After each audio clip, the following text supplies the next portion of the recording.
Hello बच्चों, कैसे हैं आप? बेटा, आज से हम अपना जो स्टडी का काम है वो दोबारा से रिज्यूम कर रहे हैं, पढ़ना दोबारा से शुरू कर रहे हैं। और इसी कड़ी में हम आज अपना पहला लेक्चर लेके आए हैं, motion in a straight line. कक्षा 11वीं का ये चैप्टर है।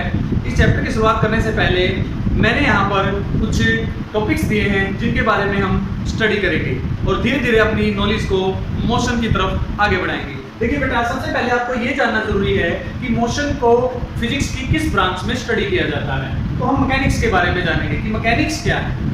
उसके बाद मैकेनिक्स की सब ब्रांचेस के बारे में जानेंगे कि हम मोशन के डिफरेंट टाइप्स को डिफरेंट ब्रांचेस से डिफरेंट रीजन से स्टडी करते हैं। देखिए, स्टैटिक्स है, उसके बाद हमारे पास फिर हम काइनेमेटिक्स के बारे में जानेंगे, डायनेमिक्स के बारे में जानेंगे। फिर हम ये जानने की कोशिश करेंगे कि रेस्ट और मोशन एक्चुअली में है क्या। ठीक है, how we can understand rest और मोशन। उसके बाद बेटा देखिए, रेस्ट और मोशन के बारे में एक और बात होती है कि क्या ये एब्सोल्यूट है, क्या इनको अलग अलग तरीके से समझा जा सकता है या ये एक दूसरे से रिलेटेड टर्म्स हैं। तो मोशन और रेस्ट रिलेटिव है या नहीं है, इस बारे में भी हम जानेंगे। इसके बाद हम एब्सोल्यूट रेस्ट क्या होता है, is there exist absolute rest, is there exist absolute motion, तो उसके बारे में भी हम जानने का प्रयास करेंगे। और finally we come to the types of motion. तो ये टॉपिक्स जैसा कि आप देख पा रहे हैं, इन टॉपिक्स को हम धीरे धीरे डिस्कस करते हैं। चलो बच्चों, शुरुआत करते हैं हमारा topic motion in a straight line. बेटा, मैकेनिक्स जैसा कि हमारा पहला टॉपिक है, क्या है मैकेनिक्स? मैकेनिक्स बेसिकली फिजिक्स की एक ब्रांच है जो किसी भी ऑब्जेक्ट के मोशन को स्टडी करती है। तो मैकेनिक्स क्या है बेटा? Branch of physics, branch of physics which study, क्या स्टडी करती है बेटा? Motion of object, motion of object. बेटा, ऑब्जेक्ट के मोशन को स्टडी करती है ये ब्रांच। ठीक है, अब बात ये आती है कि जब मोशन को स्टडी किया जाता है तो कौन सी ऐसी दो चीजें हैं जो जरूरी है मोशन के अंदर। बेटा, जब आप ध्यान से देखोगे तो मोशन को समझने के लिए दो इंपॉर्टेंट बातें होती हैं। एक है बेटा पोजीशन किसी भी ऑब्जेक्ट की, क्योंकि हमने ऑब्जेक्ट के मोशन को स्टडी करना है तो उस ऑब्जेक्ट की पोजीशन हमें पता होनी चाहिए, और एक हमें टाइम का कांसेप्ट पता होना चाहिए। तो ये दो बातें अगर हम अंडरस्टैंड कर सकते हैं या कर पा रहे हैं किसी भी बॉडी के बारे में, क्या किसी बॉडी की पोजीशन को हम आइडेंटिफाई कर पा रहे हैं, अगर किसी बॉडी का टाइम के साथ वेरिएशन आइडेंटिफाई कर पा रहे हैं, तो हम उसके मोशन को आसानी से समझ सकते हैं। ठीक है, अब पोजीशन को समझने के लिए हमें हमेशा याद रखिए, हमें पोजीशन को आइडेंटिफाई करने के लिए चाहिए फ्रेम ऑफ रेफरेंस। ठीक है, तो आपको एक रेफरेंस फ्रेम चाहिए, आपको कोई ना कोई चीज रेफर करनी पड़ेगी, आपको फिक्स करनी पड़ेगी। ठीक है, और टाइम आप क्लॉक की सहायता से यूज कर सकते हैं। ठीक है, बेसिकली इन सारी बातों को ऑब्जर्व करने के लिए हमारे पास एक ऑब्जर्वर होना चाहिए। आप अपने आप को आमतौर पर ऑब्जर्वर मान सकते हैं, क्योंकि जितने भी मेजरमेंट और कैलकुलेशन मैंने आपको फर्स्ट यूनिट में पढ़ाई, उन सभी को कैलकुलेट या मेजर करने के लिए हमारे पास एक ऑब्जर्वर था। चाहे वो कुछ भी हो, चाहे वो व्यक्ति हो, चाहे वो कोई इंस्ट्रूमेंट हो, चाहे कोई ऑपरेटर्स हो, एनीथिंग। ठीक है, which is used to observe the thing is known as observer। तो ऑब्जर्वर आपके पास होना बेसिकली सबसे पहली नीड है, वो होना चाहिए। तो उस पर जाने से पहले बेटा, सबसे पहले हमें मोशन को स्टडी करना है तो उसकी कैटेगराइज कर दिया उसको, कि अगर हमें मोशन को स्टडी करना है तो डिफरेंट रूप में स्टडी करना पड़ेगा। सबसे पहले हम स्टैटिक्स, जो स्टैटिक्स है वो क्या होती है बेटा, उसके बारे में जानने की कोशिश करेंगे। स्टैटिक्स क्या है? Statics basically the study of,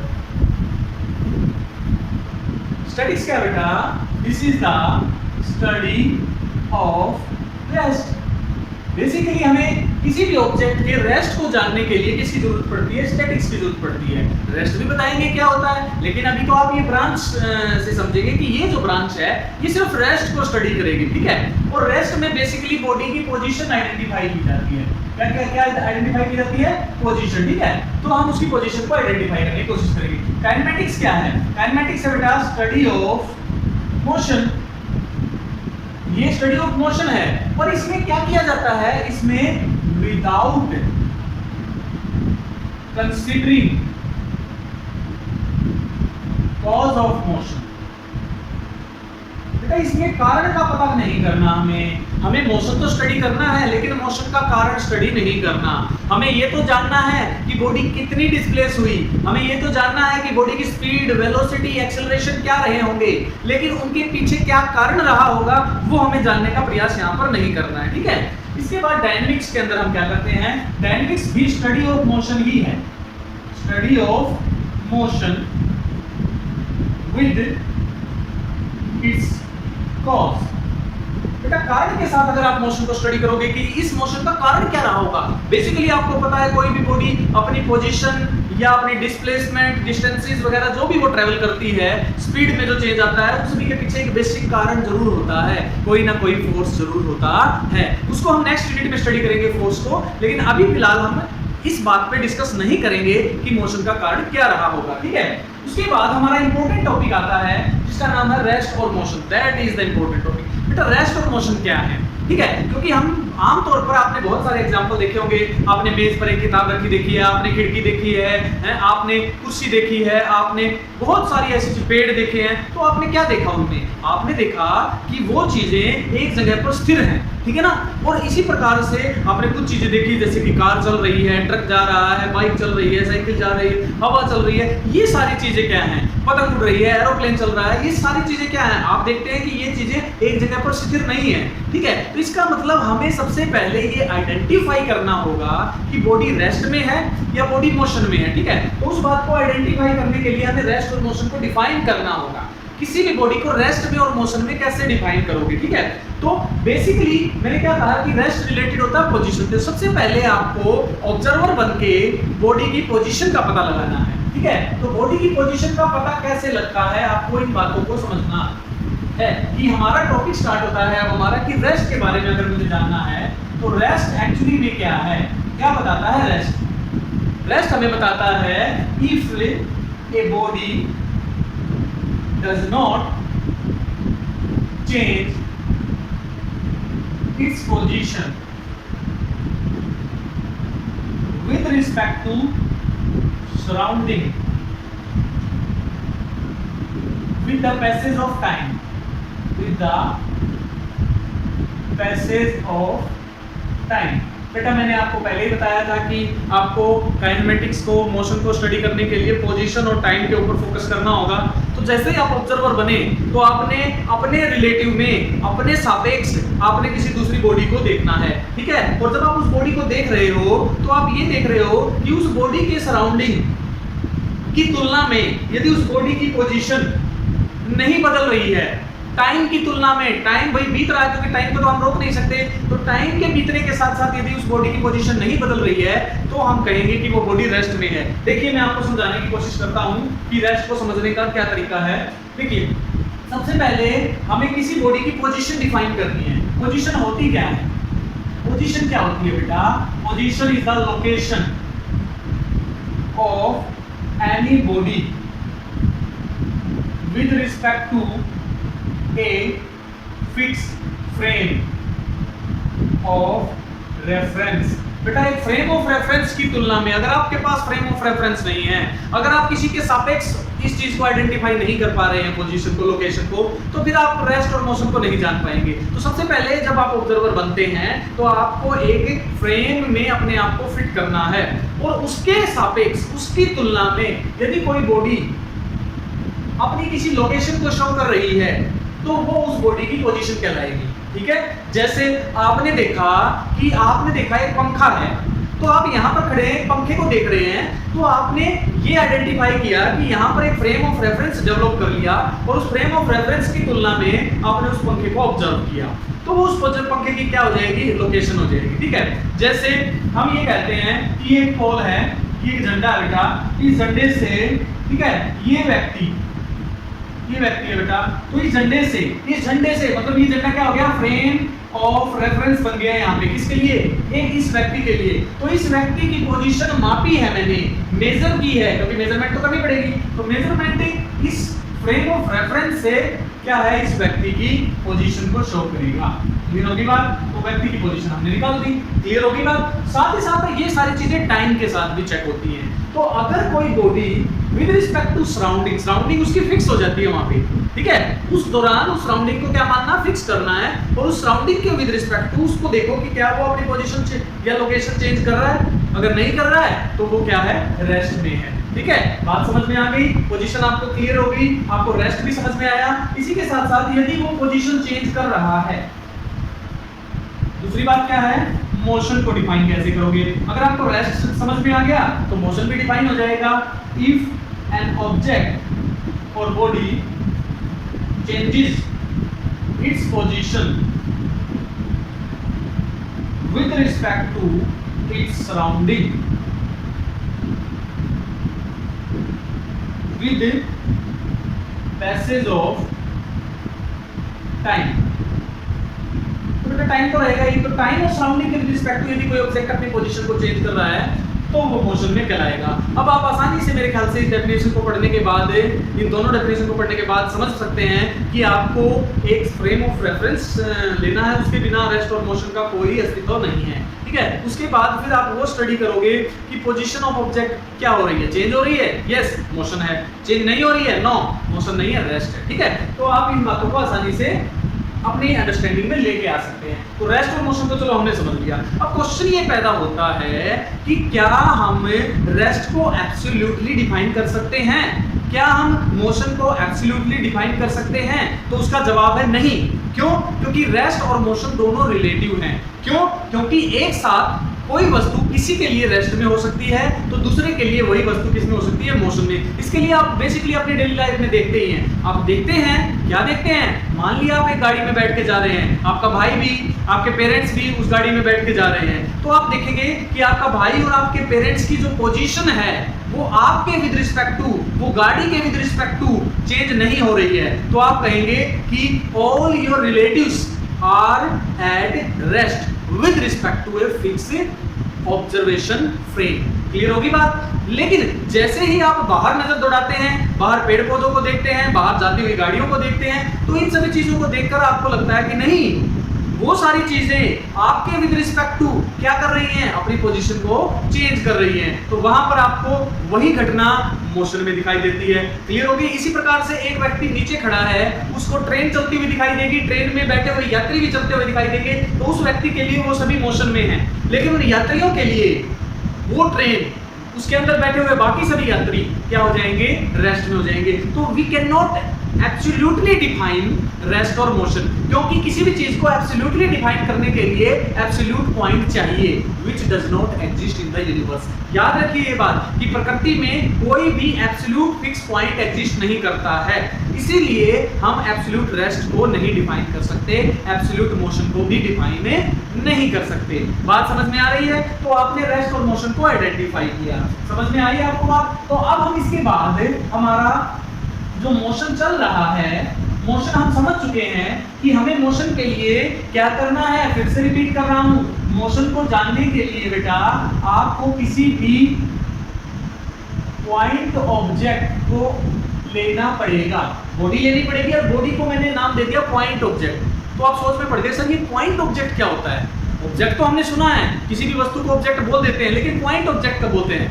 बेटा हम बेसिकली देखते हैं कि हमारे द्वारा जो डिस्टेंसेस मेजरमेंट में लाई जाती हैं, मेजरमेंट में जो डिस्टेंस का प्रयोग करते हैं, अगर वो बहुत ज्यादा लार्ज हैं, जैसे मैं जींद से रोहतक तक जाना चाहता हूं, ठीक है, और बाई कार मैं ये ऐसा करना चाह रहा हूं, ठीक है, तो ये जो कार है, इस कार ने जो डिस्टेंस ट्रेवल्ड की, ठीक है, तकरीबन 60 किलोमीटर की दूरी है, तो distance travelled by this car is very large, distance travelled by car is very large as compared to its own size। इसके खुद का आकार देखिए बेटा, इसका खुद का आकार कितना होगा? 2 मीटर होगा ज्यादा से ज्यादा। तो बेटा यदि कोई वस्तु अपनी डायमेंशन की तुलना में अपने द्वारा लार्जर डिस्टेंस को ट्रेवल करती है, तो ऐसी स्थिति में उस वस्तु को हम पूरे डायमेंशंस को हम एक पॉइंट मान लेते हैं। क्या मान लेते हैं? पॉइंट। सोचिए आपको मैं कुतुब मीनार पर, मैं बुर्ज खलीफा की बिल्डिंग पर चढ़ा दूं और वहां से कहूं के नीचे देखिए, तो आपको लोगों के डायमेंशंस नहीं दिखाई देंगे, आपको उसके लोगों के हाथ पैर अलग अलग दिखाई नहीं देंगे, आपको छोटे छोटे डॉट्स दिखाई देंगे, ठीक है। तो वो डॉट्स क्या हैं एक्चुअली में? These are points, these are points. तो हम जब भी पूरे चैप्टर को हम आगे कंटिन्यू करेंगे तो हम ऑब्जेक्ट के डायमेंशंस को नेग्लेक्ट करके चलेंगे और उसकी बजाय एक बिंदु मान के चलेंगे जिसको हम क्या बोलेंगे? पॉइंट पे। और क्योंकि वो ऑब्जेक्ट तो है ही, तो अगर एक कार का नाम ले लिया और उस कार को मैं पॉइंट से दिखा रहा हूं, तो वो हमारा बन गया बेटा पॉइंट ऑब्जेक्ट। क्लियर हो चुकी है आपके बात? तो अब ये जो पॉइंट ऑब्जेक्ट है, ये पॉइंट ऑब्जेक्ट मोशन करेगा, या तो ये रेस्ट में होगा या फिर ये मोशन करेगा, ठीक है। तो ये मोशन करेगा तो कितने प्रकार का मोशन कर सकता है? ठीक है। तो मैंने आपको बताया था मोशन को आइडेंटिफाई करने के लिए ऑब्जेक्ट की पोजीशन को फोकस करना है, और ऑब्जेक्ट की पोजीशन को फोकस करने के लिए हमें फ्रेम ऑफ रेफरेंस चाहिए। फ्रेम ऑफ रेफरेंस क्या होता है बेटा? फ्रेम ऑफ रेफरेंस एक कोऑर्डिनेट सिस्टम होता है। क्या होता है? एक कोऑर्डिनेट सिस्टम होता है। आमतौर पर हम कार्टेशियन कोऑर्डिनेट सिस्टम जो आपको 10वीं तक सिखाया गया है उसका प्रयोग करते हैं, जिसमें आप x y z एक्सिस का प्रयोग करते हैं किसी भी ऑब्जेक्ट की लोकेशन को डिफाइन करने के लिए। मैंने आपको फिर से कहा कि मोशन तब डिफाइन हो पाएगा जब आपको पोजीशन और टाइम की जानकारी हो पाएगी। ठीक है, पोजीशन की को डिफाइन करने के लिए हम कोऑर्डिनेट एक्सिस का प्रयोग करते हैं। 3 mutually perpendicular axis, 3 perpendicular axis का एक सिस्टम बना लेते हैं इस प्रकार से, जिसमें हम आमतौर पर करते आए हैं 10वीं क्लास में भी। एक एक्स एक्सिस होती है हमारी, ठीक है, एक वाई एक्सिस होती है हमारी, और एक जेड एक्सिस होती है हमारी। ठीक है, और ये जो फिक्स पॉइंट यहाँ पर लेते हैं that is known as origin. Origin क्या होता है बेटा? Origin is the starting point, जहां से कोई भी मेजरमेंट की, कोई भी मोशन की शुरुआत हम कर रहे हैं, वो ओरिजिन है हमारे लिए। ठीक है, तो इस ओरिजिन से कोई भी ऑब्जेक्ट, मान लो मैं ही हूं, और किसी को क्यों लेके चलो, मैं अपने आप को ले लेता हूं। मान लिया बेटा मैं यहाँ पर खड़ा हूं ओरिजिन के ऊपर, ठीक है, और इस ओरिजिन से मैं अपने आप को मूव करवा रहा हूँ। ठीक है, फिलहाल मेरी लोकेशन क्या है? ओरिजिन। क्लियर होगी बात? फिर इस यहाँ से मैं या तो इस तरफ जा सकता हूँ बेटा, या इस तरफ जा सकता हूँ, या इस तरफ जा सकता हूँ। तो यानी कि अगर मैं मूव करते समय, अगर मैं मोशन करते समय केवल एक ही कोऑर्डिनेट एक्सिस का प्रयोग करूं, if an object uses only one coordinate to define its motion, तो उसके लिए हम उसके मोशन को वन डायमेंशनल मोशन बोलेंगे। क्या बोलेंगे बेटा? वन डायमेंशनल मोशन क्या होता है आपको समझ में आया? यदि आपको किसी बॉडी की, ऑब्जेक्ट के मोशन को डिफाइन करने के लिए केवल एक ही कोऑर्डिनेट एक्सिस, एक ही कोऑर्डिनेट की जरूरत हो, तो आप उस बॉडी के मोशन को वन डायमेंशनल मोशन बोलेंगे। अब एक कोऑर्डिनेट x भी हो सकता है, आप इस तरफ भी जा सकते थे तो x कोऑर्डिनेट का प्रयोग भी, जैसे मान लिया मैं स्टार्टिंग में जब चला तो उस समय मेरी पोजीशन भी 0 थी और टाइम भी 0 था। ठीक है, लेकिन जब मैं कुछ समय बाद यहाँ पहुंचा तो उस समय मान लिया 5 सेकंड हो गए। अब देखो 5 सेकंड बाद मैंने देखा कि मेरी पोजीशन ओरिजिन की तुलना में चेंज हो चुकी है, लेकिन मेरा कोऑर्डिनेट कौन सा चेंज हुआ है? उस पोजीशन को लोकेट करने के लिए, उस पोजीशन को डिफाइन करने के लिए मैंने केवल क्या किया? एक ही कोऑर्डिनेट का प्रयोग किया, और मैंने बोल दिया x बराबर 5 मीटर। यानी कि मैंने केवल x एक्सिस में ही मोशन किया है, मेरा मोशन केवल एक ही डायमेंशन से डिफाइन हो पाया। ठीक है, जैसे कि मैं ये बोलूं कि आप बेटा पूर्व दिशा में जाइए 5 मीटर, तो आप पूर्व दिशा एक पर्टिकुलर डायरेक्शन में ही गए हैं, तो एक ही कोऑर्डिनेट की जरूरत पड़ेगी आपको पूर्व दिशा में जाने के लिए, और उसमें हम क्या कह देंगे? 5 मीटर उसकी डिस्टेंस हो जाएगी। पर वो वेक्टर का कांसेप्ट है, उसमें डायरेक्शन को अभी नहीं इंक्लूड करें, पर हम क्या कह रहे हैं? If I use only one coordinate to define, अगर इस तरफ जाना हो तो y बराबर है 5 मीटर ले सकते हैं, इस तरफ जाना हो तो z बराबर 5 मीटर ले सकते हैं। ठीक है, तो हम एक पर्टिकुलर डायमेंशन का प्रयोग कर रहे हैं। क्लियर हो गई आप? जैसे motion of an object along a line, जैसे कि मैंने बताया ना motion in a straight line, तो motion in a straight line कैसा एग्जांपल है? This is the one dimensional example है। जैसे मैं इस पेन को ऊपर से गिराऊंगा तो ये एक पर्टिकुलर डायरेक्शन को ही फॉलो कर रहा है, तो एक ही कोऑर्डिनेट एक्सिस का प्रयोग होगा इसमें। तो ये भी क्या होता है? फॉलिंग ऑफ ए बॉडी, वो भी क्या होता है? वन डायमेंशनल मोशन का एग्जांपल है। लेकिन अगर मैं ऐसे ऐसे या ऐसे न जाकर मैं क्या करूं बेटा? मैं यहां पर चलूं, देखिए अगर मैं ऐसे चलूं और यहां पर पहुंच जाऊं P पॉइंट पर, अब आपको मेरी पोजीशन डिफाइन करने के लिए x एक्सिस भी चाहिए, आपको ये भी पता होना चाहिए कि मैं x एक्सिस में कितना गया हूं, और आपको ये भी पता होना चाहिए कि मैं y एक्सिस में कितना गया हूं। तो यानी कि मेरी पोजीशन को डिफाइन करने के लिए, मेरे मोशन को डिफाइन करने के लिए आपको दो कोऑर्डिनेट्स की जरूरत पड़ती है। तो if two coordinates are required to specify the motion of an object, then its motion is called two-dimensional motion। समझ में आ रही है बात? इस टू डायमेंशनल मोशन को मोशन इन ए प्लेन भी बोला जाता है। Motion in a plane, projectile motion जो होता है वो मोशन इन ए प्लेन। ये जो बोर्ड पे चल रहा है ये प्लेन है, इस प्लेन के ऊपर मैं जो पेन चला रहा हूँ, ये जो दिखाई दे रहा है तुम्हें, ये क्या है? मोशन इन प्लेन ही है, टू डायमेंशनल मोशन ही है। एक कीड़े को आप इस पे छोड़ दो तो वो यहाँ पे चलेगा, छिपकली जब इस पर चलेगी दीवार पर जो चलती है तो छिपकली का मोशन दीवार पर मोशन इन प्लेन ही होता है, एक कीड़े का मोशन फर्श पर मोशन इन प्लेन ही होता है, ठीक है। एक ग्लोब के ऊपर एक मकोड़ा छोड़ दो, ग्लोब के ऊपर घूमता रहेगा तो वो मोशन इन प्लेन ही रहेगा। आप समझ पा रहे हैं ना? तो किसी सरफेस पर जब मोशन को हम स्टडी करते हैं तो वो मोशन इन प्लेन का एग्जांपल होता है। हाँ, ये प्लेन कोई भी हो सकता है बेटा। जैसे यहाँ पर मुझे इस मोशन को डिफाइन करने के लिए मेरे दो कोऑर्डिनेट एक्सिस चाहिए, एक्स और वाई, तो इसलिए इसको बोला जाएगा एक्स वाई प्लेन। कौन सा प्लेन नाम देंगे? X Y plane. अगर मैं इन दोनों का प्रयोग करूंगा तो ये हो जाएगा वाई जेड प्लेन। अगर मैं इन दोनों का प्रयोग करूंगा तो ये हो जाएगा एक्स जेड प्लेन, ठीक है। तो इस प्रकार से हम प्लेन्स, अलग अलग प्लेन को लेके काम कर सकते हैं। तीसरी बात, अगर कोई ऑब्जेक्ट फ्री है, स्पेस में है, जैसे पतंग उड़ रही है, ठीक है, जैसे एरोप्लेन उड़ता है, जैसे पक्षी उड़ते हैं, तो अगर ऐसी स्थिति को हम ऑब्जर्व करें तो ऐसी स्थिति में वो फ्री है, वो किसी भी डायरेक्शन में मोशन कर सकते हैं। तो इस प्रकार के फ्री मोशन को मॉलिक्यूल्स, एयर मॉलिक्यूल्स की बात करें तो इस प्रकार के मोशन को डिफाइन करने के लिए हमें तीनों कोऑर्डिनेट्स की जरूरत होती है, तीनों एक्सिस की जरूरत होती है, पूरे के पूरे फ्रेम की जरूरत होती है। तो ऐसे मोशन को हम 3 डायमेंशनल मोशन से डिफाइन करते हैं। क्लियर होगी बात? तो बेटा आपने मोशन के तीनों डायमेंशंस को स्टडी किया, लेकिन एक साथ तीनों डायरेक्शंस को आइडेंटिफाई करना या एक साथ दो डायरेक्शंस को आइडेंटिफाई करना हमारे लिए स्टार्टिंग में मुश्किल होता है। तो हम शुरुआत करेंगे बेटा 1 डायमेंशनल मोशन से। तो 1 डायमेंशनल मोशन की शुरुआत करने के लिए हमने अपने चैप्टर का नाम रखा motion in a straight line, यानी कि हम motion in a straight line को स्टडी करेंगे और वहां पर केवल एक ही डायमेंशंस का प्रयोग करेंगे। तो बेटा जब तक हम नेक्स्ट टॉपिक पर आते हैं, नेक्स्ट वीडियो लेकर आते हैं, तब तक आप इन बातों को जो मैंने आज के लेक्चर में बताई हैं उनको रिवाइज कर लेंगे। नेक्स्ट लेक्चर में हम ऑब्जेक्ट के मोशन से जुड़ी हुई कुछ बेसिक टर्म्स जैसे कि distance, displacement, speed, velocity, acceleration, जो कि आपने 9th क्लास में भी पढ़ी थी, तो उनके बारे में जानने का प्रयास करेंगे। तब तक आप इन बातों को रिवाइज करेंगे, ठीक है बेटा।